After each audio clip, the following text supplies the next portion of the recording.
பாக்யராஜுக்கும் ரேவதிக்குமான அண்ணன் தங்கச்சி பாசம் ரொம்ப சூப்பராக இருக்குது. பார்க்குறவங்களுக்கே கண்ணு பற்றுன்னு ஃபீல் பண்ணுறவங்கலாம் நம்ம வீடியோவை லைக் பண்ணிவிட்டு நம்ம சேனலை இன்னும் சப்ஸ்கிரைப் பண்ணாதவங்க சப்ஸ்கிரைப் பண்ணிக்கோங்க. ரேவதிக்கு ஒரு பிரச்சனைங்கிறது பாக்யராஜுக்கு எப்போவுமே உள்ளுணர்வு காட்டி கொடுத்துருது. ரெண்டு பேர்த்துக்கும் அவ்வளோ சம பாண்டிங். அதே மாதிரியே பாக்யராஜ் பார்க்குறப்போ ரேவதி செம்ம பிரச்சனையாக தாங்க. பாக்யராஜ் குழந்தைய தூக்கிக்கிட்டு வா ரேவதி நம்ம வீட்டுக்கு போகலாம், நீ ஒன்றும் இவ்வளோ கஷ்டப்பட்டுக்கிட்டு இந்த வீட்டில் இருந்து பொழைக்கணுங்கிற அவசியமே இல்லை ரேவதி, சந்தோஷமாக இருப்பேன்னு தானே கட்டி கொடுத்தோம், இப்படி கஷ்டப்பட்டுட்டு இந்த வீட்டில் இருக்கிறதுக்கு நீ நம்ம வீட்டிலே இருந்துக்கலாமே, வா ரேவதி போகலாம் அப்படின்னு சொல்கிறாரு.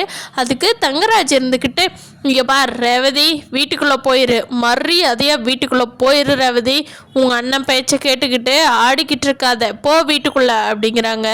ரேவதி இன்னுமே பேசாமல் அழுதுகிட்டே அங்கேயே நின்றுட்டுருக்காங்க. பாக்யராஜ் ஒரு பக்கம் வா ரேவதி நம்ம வீட்டுக்கு போகலாம் அப்படிங்கிறாரு. தங்கராஜ் ஒரு பக்கம் போ வீட்டுக்குள்ளே அப்படிங்கிறாங்க. ரேவதிக்கு என்ன பண்ணுறதுனே தெரியாமல் குழம்பி போய் அதே இடத்துல அப்படியே நின்றுக்கிட்டு அழுகிறாங்க. இங்கே பார் ரேவதி இப்படியே விட்டு விட்டு தான் இந்த ஆம்பளைங்களுக்கெல்லாம் சரியான லொல்லு வந்திருக்குது ரேவதி, இதை மாற்றி காட்டணும், வா நம்ம வீட்டுக்கு அப்படின்னு சொல்லவும் ரேவதி நினச்சி பார்க்குறாங்க. இவர் ஒன்னொன்றுக்கும் கஷ்டப்படுத்துறது எல்லாம் ரேவதிக்கு ஞாபகத்துக்கு வருது. ரேவதி உடனே ஆமாம் நம்ம அண்ணன் கூடயே போயிடலாம் அப்படின்னு சொல்லி முடிவெடுத்து அண்ணே வாண்ணே உங்க கூடயே வர்றேண்ணே அப்படின்னு சொல்லி ரேவதி பதில் சொல்கிறாங்க. அதுக்கு தங்கராஜ் இருந்துட்டு இங்கே பாரு ரேவதி உங்கள் வீட்டுக்கு போயிட்டேன்னா நீ இந்த வீட்டையே மறந்துடணும் அப்படிங்கிறாங்க.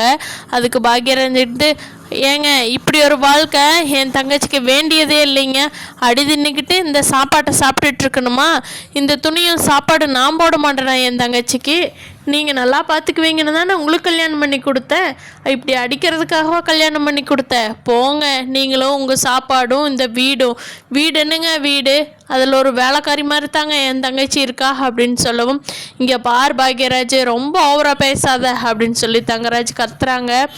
அப்போது ரேவதி யாருக்கு எதுவும் பேசாமல் அவங்க அழுதுகிட்டே தான் இருக்காங்க பாவம். அப்போது ரேவதி இருந்துக்கிட்டு அண்ணே வாண்ணே உங்களுடைய வந்துடுறண்ணே அப்படின்னு சொல்லிடுறாங்க கடைசி முடிவாக ஃபைனலாக.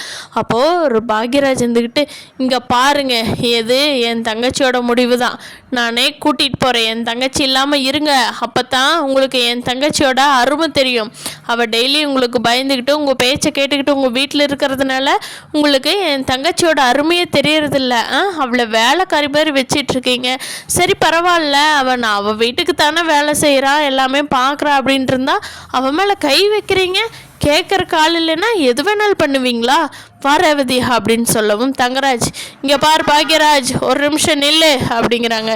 என்னாச்சு என்ன என் தங்கச்சியெல்லாம் விட முடியாது அப்படிங்கிறாங்க. ஹலோ உன் தங்கச்சியை நீயே கூட்டிகிட்டு போய் நீயே வச்சுக்கோ என்னமோ பண்ணிக்கோ, நான் பெத்த பொண்ணு அதை விட்டுட்டு போக அப்படிங்கிறாங்க. அதெல்லாம் முடியாதுங்க, குழந்தைய நானே வச்சுக்கிறேன், இன்னொரு பையன் இருக்கான்ல அவனை நீங்கள் வச்சுக்கோங்க, ரெண்டு பேரும் சேர்ந்து பெற்றீங்க ஆளுக்கு ஒரு குழந்தைய வச்சுங்க அப்படின்னு சொல்லிட்டு பாக்யராஜ் நிற்காமல் வெறுன்னு ரேவதி கையை பிடிச்சி இழுத்துக்கிட்டு போய்கிட்டே இருக்கிறாங்க. வீட்டுக்கு போயிடுறாங்க பாக்யராஜ். அங்கே லக்ஷ்மி ராகவனும் பார்த்துட்டு பாக்யராஜ் ரேவதி வாடித்தோங்கன்னு சொல்லி அந்த குழந்தைய தூக்கிக்கிட்டு என்ன ரேவதி நீ மட்டும் வந்திருக்க, மாப்பிள்ளைக்கானா, ஆமாம் பாக்யராஜ் கூட வந்திருக்கிற, என்ன மாப்பிள்ளை அப்புறமாக்கு இது வருவாரா, உன்னை முன்னாடி பாக்யராஜ் கூட போக சொன்னாரா இல்லை வெளியூருக்கு இது எதுவும் போகிறாரா அப்படிங்கிறாங்க. அப்புறம் அப்படி போனாலும் இவங்க மாமியார் இருக்கிறாங்களே அப்புறம் அவங்க ஏன் வரல ரேவதி அப்படிங்கிறாங்க. ஐயோ பேசி முடிச்சிட்டிங்களா அப்படின்னு சொல்லி பாக்யராஜ் கத்துறாங்க. அதுக்கு லட்சுமி இருந்துட்டு ஏன்டா பாக்யராஜ் எதுக்கு இப்போ கத்துற, நாங்கள் என்ன கேட்டோம் அப்படிங்கிறாங்க. இங்கே பாருங்கள் நீங்கள் சொன்னது எதுவும் நடக்கலை, ரேவதியை உங்கள் மாப்பிள்ளை தலையில் தூக்கி வச்சு கொஞ்சுவீங்களே அந்த மாப்பிள்ளை ரேவதியை அடிச்சிட்டாரு, எனக்கு பயங்கரமாக கோபம் வந்துருச்சு, அதை எப்படி ரேவதி அடிக்கலான்னு சொல்லி நான் கோபம் ரேவதியை வீட்டுக்கு கூட்டிகிட்டு வந்துட்டேன் அப்படிங்கிறாங்க. அப்போ லக்ஷ்மி ராகனும் உட்காந்துருந்தவங்க லக்ஷ்மியெல்லாம் வேகமாக எந்திரிச்சு நிற்கிறாங்க. என்ன பாக்யராஜ் சொல்கிற, ரேவதியை கூட்டிகிட்டு வந்துட்டியா அப்படிங்கிறாங்க. ஆமாம் ரேவதி நீ நம்ம வீட்டில் தான் இருப்பாள், அவர்கிட்ட அடி வாங்கிக்கிட்டோன்னு அவள் அங்கே இந்த சாப்பாட்டை சாப்பிட்டுட்ருக்கணுங்கிற அவசியமே இல்லை அப்படிங்கிறாங்க பாக்யராஜ்.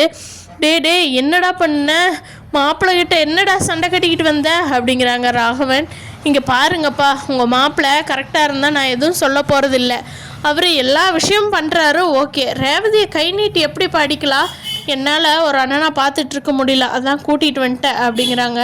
மாப்பிள்ளை கை நீட்டி அடித்தாங்களா, என்ன பாக்யராஜ் சொல்கிற அப்படிங்கவும் நடந்த விஷயத்தை எல்லாமே சொல்கிறாங்க. பாருங்க, அவர் அழகுமதிக்கு பண்ணினதே மிகப்பெரிய தப்பு தான். எதுக்கு நம்ம வீட்டில் இருக்கிற பிரச்சனைக்கு அவர் போய் வேலையை வேண்டான்னு சொல்லணும்? அந்த புள்ள பாவம் படித்து கனவோடு அவ்வளோ ஆசையோடு வேலைக்கு போயிட்டுருக்கிற பொண்ணை வேலைக்கு போக வேண்டான்னு தடுத்ததும் இல்லாமல் அதை ஏன் சொன்னேன்னு சொல்லி வேற அடிக்கிறாரு. அவன் ஒன்றும் பொய்ய சொல்லலாம், அடித்தா கூட பரவாயில்ல, அவன் ஒன்றும் பொய் சொல்லலையே, உண்மையை தானே சொல்லியிருக்கா ரேவதி மதிக்கிட்ட. இப்போ அவள் ரேவதி சொல்லலினாலும் மதிக்கு ஒரு நாள் தெரியத்தான் போகுது. இவர் என்னவோ பெரிய யாருக்குமே தெரியாத ரகசியம் மாதிரியும் ரேவதி சொல்லித்தான் அவரோட மானம் போன மாதிரியும்ல இருக்கிறாரு. அப்படி இருக்கிறவர் இந்த வேலையை செஞ்சுருக்க கூடாதுல்ல. இவர் அழுங்காமல் என்ன வேலை வேணாலும் செய்வாராமா. ஆனால் இவரை மட்டும் யாரும் எதுவும் சொல்லக்கூடாதாமா. இது என்ன நியாயம்ப்பா அப்படிங்கவும், என்ன ரேவதி என்ன இப்படி சொல்கிறாங்க அண்ணன் அப்படின்னு லக்ஷ்மி கேட்குறாங்க. ஆமாம்மா, அவர் ரொம்ப ஓவராத்தாமல் போகிறாரு. நான் அண்ணன் ஃபஸ்ட்டு கூப்பிட்டப்ப கூட வரலன்னு தாம்மா சொன்னேன். ஆனாலும் யோசித்து பார்த்தேன், நான் இல்லாமல் கஷ்டப்பட்டாங்கன்னா தாம்மா சரியாக இருக்கும், அதனால தாம்மா வந்துட்டேன் அப்படிங்கிறாங்க ரேவதி. என்ன ரேவதி வாழ்க்கை இப்படி கெடுத்துக்கிட்டே, ஊருக்கெல்லாம் அட்வைஸ் பண்ணுறவரு மாப்பிள்ளை, அவர் வீட்டில் ஒரு பிரச்சனைன்னு சொன்னால் என்ன அப்படிங்கிறாங்க. அம்மா, உங்களுக்கு இப்போ நடந்த விஷயம் மட்டும்தான் தெரியும். முன்னாடி ஒரு டைமு அவர் விடிய என்னைய வீட்டு விட்டு வெளியில் நிற்க வச்சுட்டார். அது உங்களுக்கு தெரியுமா? எனக்கும் அண்ணனுக்கும் தான் தெரியும். அண்ணன் இந்த பிரச்சனைக்காக மட்டும் என்னை கூட்டிகிட்டு இல்லை, அவர் அடிக்கடி இதே வேலையே பண்ணுறாரு. இன்னொரு தடவை இப்படி தங்கச்சியை எதுவும் பண்ணக்கூடாதுன்னு தான்மா அண்ணன் கூட்டிகிட்டு வந்துருச்சு அப்படின்னு சொல்லிட்டு ரேவதி அழுன்னு அழுகிறாங்க. அப்போது இதே பாக்யராஜ் என்ன பாக்யராஜ் என்ன எப்போ ராத்திரியில் வெளியே நிற்க வச்சாரு அப்படிங்கிறாங்க. அது ஒரு கதைமா, உங்களுக்கு தெரியாது. அப்போது நான் ராத்திரி போய் ரேவதியை பார்த்துட்டு இருந்துட்டு கொஞ்சம் நேரம் கூட இருந்துட்டு தான் வந்தேன். அன்னைக்கு யாருக்குமே தெரியாது உங்களுக்கு. சரி, அவங்க குடும்பத்தில் வந்த பிரச்சனை நம்ம ரொம்ப உள்ள தலையிட்டு நம்ம வெளியாட்கள் குடும்பத்துக்குள்ளே போனால் சண்டை தான் எக்ஸ்ட்ரா ஆகும்னு தான் நான் சொல்லாமல் இருந்தேன். அன்னைக்கு அப்படி பண்ணினார். அப்புறம் என்னடான்னா இப்போ பிள்ளைய கையை ஓங்கி அடிக்கிறாரு. இவருக்கு என்ன பண்ணாட்டு அப்பப்போ வெளியே போய் நிறுத்த வைக்கிறதும், பொட்டை பிள்ளைய வெளியில் பொட்டை பிள்ளைய கை வைக்கிறதும், இதுதான் ஊருக்கு அட்வைஸ் பண்ணுறவருக்கு இருக்கிற பழக்கமா? இது என்ன பழக்கம்? ஏன் இவர் இப்படி பண்ணுறாரு? இனிமேல் இந்த தப்பு அவர் என்னைக்கு செய்யக்கூடாதுன்ட்டு தான் நான் இன்னைக்கு ரேவதியை கூட்டிகிட்டு வந்துட்டேன். பார்க்கலாம், அவராக திருந்தி ரேவதியை கூட்டிகிட்டு போகட்டும், இல்லை ரேவதி வேண்டான்னா அவர் அப்படியே இருக்கட்டும். நம்ம என்ன ரேவதியை பார்த்துக்க முடியாதா? குழந்தைங்களை வளர்த்த முடியாதா? அதெல்லாம் நான் அவரை விட 4 மடங்கு நல்லாவே பார்த்துக்குவேன் ரேவதியை. என்ன நினச்சிக்கிட்டாரோ பார்க்கலாம், என்ன நடக்குதுன்னு பொறுத்திருந்து பார்க்கலாம்.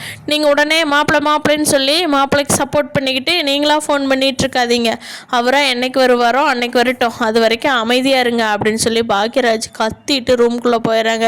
ரேவதி வா, நீயும் ரெஸ்ட் எடு வா அப்படின்னு சொல்லிட்டு ரேவதியும் கூட்டிகிட்டு போய் ரெஸ்ட் எடுக்க மலர்கிட்ட சொல்லிவிட்டு, மலர் இங்கே பார், ரேவதி கொஞ்சம் ஆறுதலாரு அப்படின்னு சொல்லிட்டு பாக்யராஜ் கடும் கோவத்தில் வெளியில் போகிறாரு.